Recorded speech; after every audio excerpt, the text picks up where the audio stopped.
Mbote Balandia Direct News Télévision, où ils ont la chaîne la plus suivie. Mbote na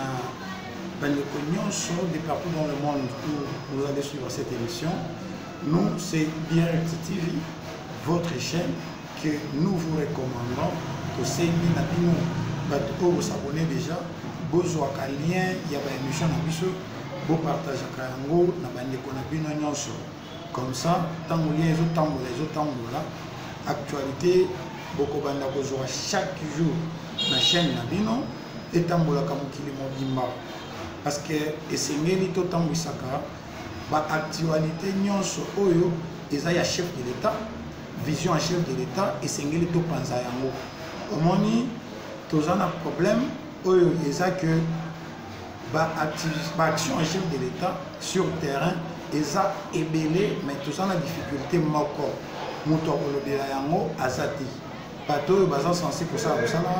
ils ne le font pas. Alors, nous avons décidé à travers votre chaîne Direct News Télévision de vous présenter à chaque fois, à chaque moment les activités de chef de l'État et vous allez les suivre. C'est-à-dire abonnez-vous, likez et partagez le lien de votre chaîne, vous ne manquerez pas d'actualité. Lelo et le côté nango ezali scandale et salim la présidence tokobeta masolo ya conseiller chef de l'État Chioyo tokobeta masolo ya madame la très respectée Roseline Mbombo tokobeta masolo ya ba chantier oyo esengelaki oyo esengeli etongama pona masolo etali francophonie oyo efo ebetama na mboka na biso ebi masolo wana. Donc, landa vidéo tina suka po oyo bakeno eza nini ekosalema ndenge nini tokobeta masolo ya projet Chilejelo oyo mokonzi ya mboka lansaki. C'est un projet oyo toyamaki vraiment na esengo tokotalisa bino au moment où nous parlons nous sommes à quel niveau, qu'est-ce qu'il faut faire tokokontinue na ndenge nini kokima te kozape biso te zala wana branché scotché mpona kolanda actualité ya mboka na bino na Direct News TV oyo ezali ya mwana mboka oyo ezali chaîne ya bana mboka basali eloko na bango pour que balekisaka au moins balobelaka au moins ba réalisation à chef de l'État sur terrain. Alors sans plus tarder ndenge nayebisaki bino nakobanda nano na historique donc prophétie oyo docteur Etienne Tshisekedi atikela biso. Docteur Etienne Tshisekedi atikela biso prophétie aloba na biso il de place au pouvoir au comment on a les sous opposition te na mboka oyo. Et aujourd'hui ndenge toza awa boye je suis en train de vous dire toza na kati ya ko réaliser que il de place au pouvoir l'opposition a disparu. Donc au Tchetembe au moni yango dans l'opposition a disparu. C'est ce que je devais vous dire. Et c'est ngeli batu bayeba eloko mususu. Lelo pouvoir basakana na mote. Lelo moni ba poids lourd oyo toyebelaki. Ba poids lourd oyo toyebelaki epa ya ndeko Kabila. Ba poids lourd wana nyonso basaleni akimi. Ba poids lourd wana nyonso basaleni bakimi pour réaliser que non Félix Tshisekedi na diplomatie na ye et si a négocié deuxième mandat na ye et pas y a pas décideur et pas y a pas bailleur de fonds mingi a négocié deuxième mandat na ye et pas y a biso peuple yango bato wana nyonso batali ba poids lourd tozomona ba Évariste Bouchard ba Lumanu et le cas le plus récent eza oyo boyoki Koko Nyangi aloba awa ke non ye pona kokabwana na Kabila tia kokufa. Mais je vous informe que Koko Nyangi na minute de tozolo wa boye a réalisé que non pouvoir basakana na mote ye moko pa lobi mbisi azala ndaka bisika ma ezocho, c'est-à-dire mai oyo mbisi alandaka ezali pouvoir et ça pouvoir biso pe na côté na biso musala tozana yango ya communication et sensibilisation ezali na cadre ya kobatela pouvoir si yeso koya. Donc ce pouvoir ekozala na maboko na biso ti mokolo nyonso akoya ça il faut esengeli bato basala nini baretenir sans plus tarder nakokende na biloko oyo nayebisaki bino oyo tokozolala lelo nayebisaki bino tokobeta masolo ya Chiyoyo oyo azali moko ya baconseiller chef de l'état le plus respectueux moto azali na réputation na ye kitoko mais bato oyo bamoni ke mpona bango mpo bato bayoka bango esengeli babanda kosalir ye babanda koloba mabe babanda kosala babiloko moko boye mpona koluka kodiminue moto aza collègue na bango Chiyoyo ndenge bomoni Chiyoyo aza wana Chiyoyo yo moto ozobeta masolo oh non azalaka DJ azalaka boye ozopartage bafoto ozopartage bavideo mais ozosala ye publicité bavideo ozopartage ke ye azalaka DJ Sekedi alokota DJ acha boye asala boye ye azalaka DJ mais yo azalaka nani toyebi ke Chiyoyo azalaka DJ atanga akenda atanga et puis akoma na baniveau akoma na mwana pe mokonzi mboka mona qu'il était important et pas naye à rapprocher siko yo ndenge ozobeta masolo wana ndenge ozopartage bavideo ya Chiyoyo wana yo passé na yo nani yango azalaka na passé te bamosusu kutu baza wana ti lelo epa na bango balambaka gene bamere na bango soko eki ata sikoyo okuta mama na ye grande chimiste akosala na te mais omona avandi na baréseaux sociaux pour kolobaka babétise o Chiyoyo nous allons parler de Chiyoyo ici nous allons expliquer parce que bato esengeli bayeba mpe mibeko ya mboka na biso eza nini mibeko ya mboka na biso elobi boye lorsque l'état asali appel d'offre mpona batravaux publics bato oyo bakozwa bamarché wana esengeli bango badekese nanu 10% ya montant oyo l'état akobimisa mpo basala mosala c'est-à-dire Chiyoyo oyo azalaki conseiller chef de l'état batindi na commission ad hoc oyo ekendaki kuna mpona kosala likambo kotongamaka bachantier ya francophonie ntango asali appel d'offre baentreprise songolo pakala base baprésente mpe fond na bango ndenge ezalaka selon mibeko ya mboka na biso lelo toza awa tokoexplike point par point na likambo wana parce que esengeli bato batika kosalir bato esengeli comportement wana échanger na mboka na biso Chiyoyo asali appel d'offre bato baye na bambongo na bango oyo baganyaki marché babandi kosala mosala ndenge projet ndenge mibeko ya mboka na biso esengeli ntango balanse misala na mbongo na bango esengeli l'état aya kopesa sikoyo au moins 20 à 30% ya mbongo oyo bayokani mpo na misala pour que misala esala nini et continuer ministre ya finance Nicolas Kazadi oyo mpe aza warrior na ndenge na ye alobi bien que mbongo oyo esengeli ekende na misala ya francophonie eza 26 millions d'euros à ce stade ata un franc nanu ebimité mais yo vandi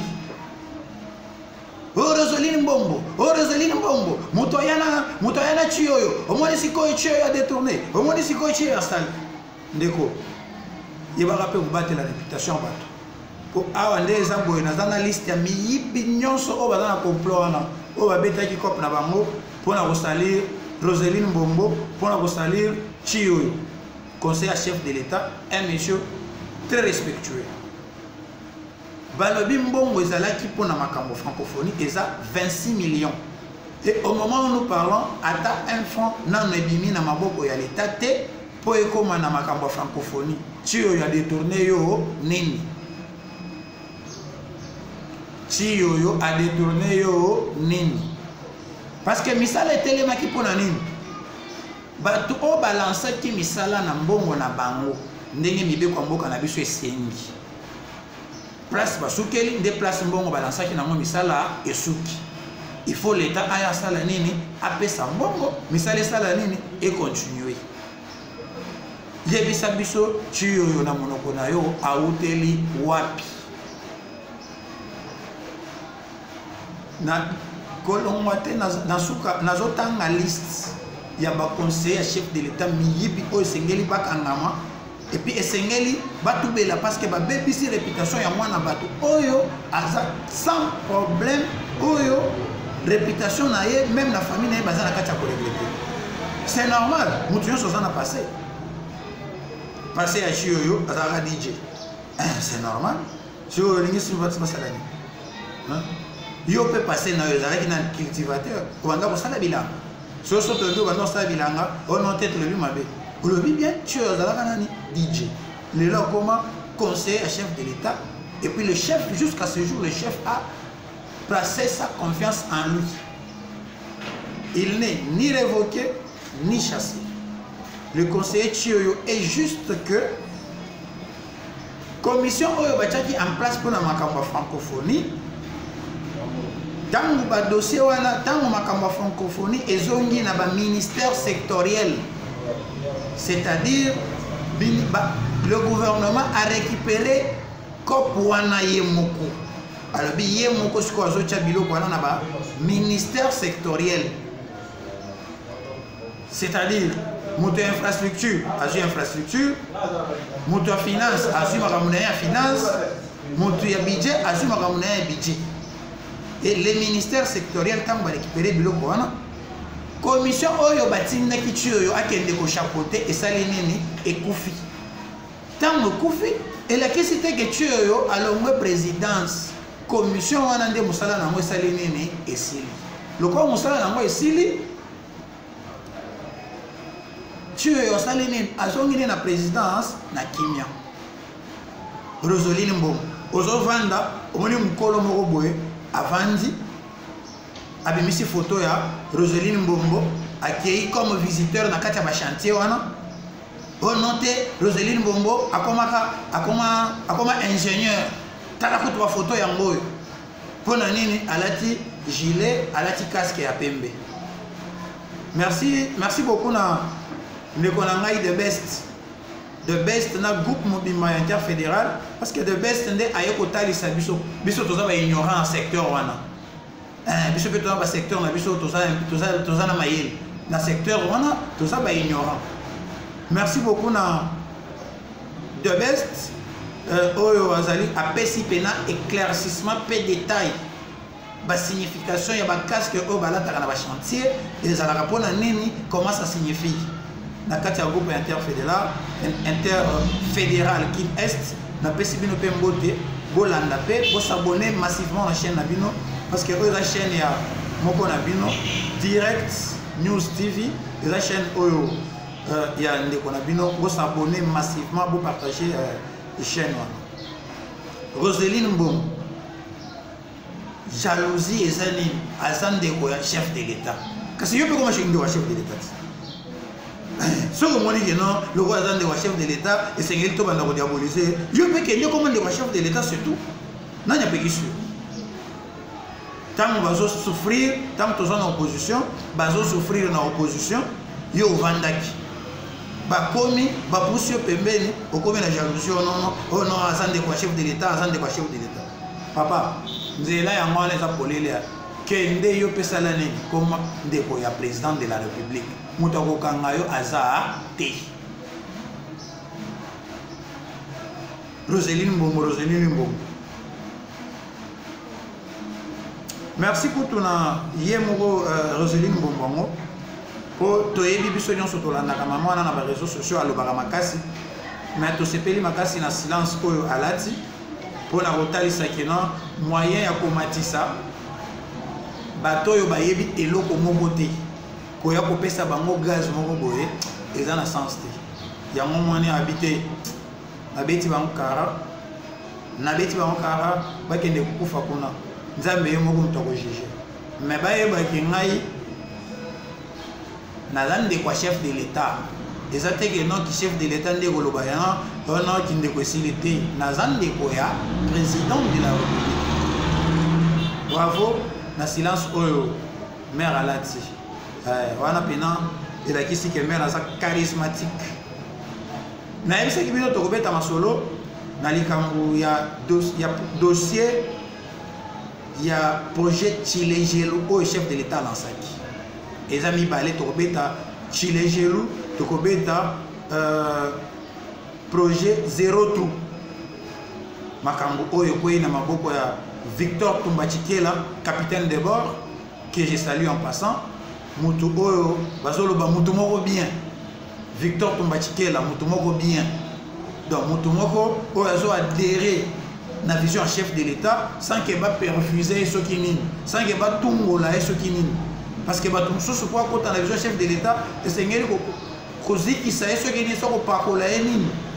Mais batuloko ba Victor Tumbachikela, batuloko ba Patrick Kayembe, déjà INPP,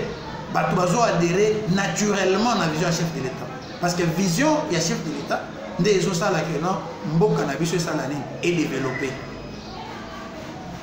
Vision à chef de l'État, c'est le développement. Au moins, il y a 145 territoires et Indi, c'est pour la première fois. Au moins les 145 territoires de notre pays, tu as un marché moderne, hôpital moderne, tu as une école, tu as une université et puis bâtiment administratif.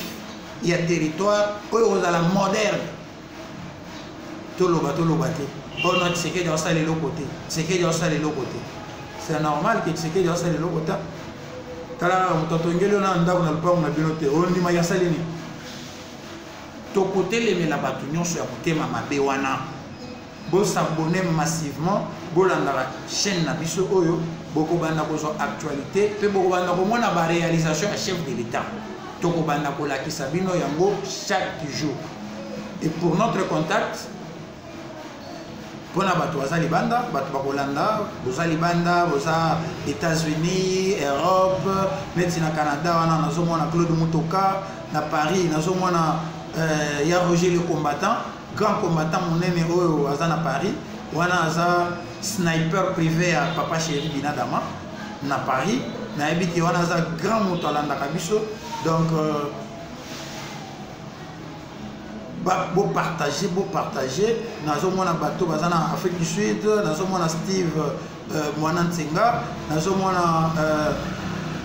Patient Moukadi aux États-Unis, nous avons un Maître Lebon Minimbu, Babino Nyonso, Bogozoalien, vous partagez, vous aimez, vous liker. Alors, projet Yachilejelu Sandengeni. Projet Yachilejelu Sa, projet Oyo Mokonisa Mboka, à mon avis que Esengeli, dans un premier temps, corrélier la province, na ba ville mususu o ezali enclavé, ko désenclavé yango pour que et permettre que biloko o ezouta na bamboka et salani et atteindre ba grande ville. Mais le les projets o eza financé par l'État yemoko à travers OVD o eza na maboko ya Victor Tumbachikela. Oh, tozobenga capitaine de bord, mwana moko mutu moko bien, DG moko propre et bien, oh azokota na vision chef de l'État naturellement. Tant azui projet wana chef de l'État sali confiance, yepé aluki batuni na kosa la confiance pour à travailler na bango. Pas et l'oka liboso appel d'offre. Appel d'offre tant batu bazui tozui grec 7. Oyo Bimi a gagné qui marché na ba tronçon songolo pakala tant ozu marché pour na kosala projet ya Chilejelu yepé immédiatement il s'est mis à l'œuvre grec c'est toi na minute malgré que moi barita les salemi malgré que moi ba intempérie ndenge ba benga na domaine wana malgré que moi ba intempérie bino moko boko constater na mikolozo ya oyo d'ici fin janvier na Bible d'ici fin janvier boko constater ndenge nini musale kosale na projet Chilejelu wana ko awa déjà warrior Nicolas Kasadi a ko disposer ba moyen ndenge sengelaki ba moyen nyonso ndenge sengelaki ebimi skoyo place na musala pendant que Chilejelu zo kende boye côté boye pe 10 millions de dollars dans chaque territoire et zobi makalate parce que wana eza domaine privé à Nicolas Kasadi warrior na kotangela bino pe awa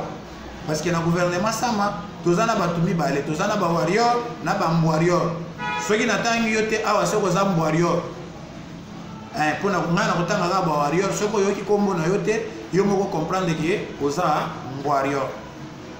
C'est-à-dire warrior nyo sa sala comme ça la liste comme les analystes na kotanga mo juste na suka ya émission oyo bozali kolanda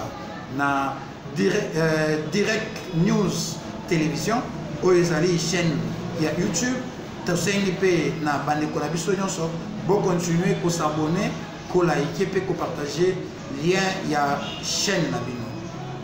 ndenge na yebiseki bino pour na lelo tokosuka wana pour que lobby na même heure na même chaîne tokutana lisusu pour na kobeta lisolo ya mboka na biso botikala malamu na lingi bino mingi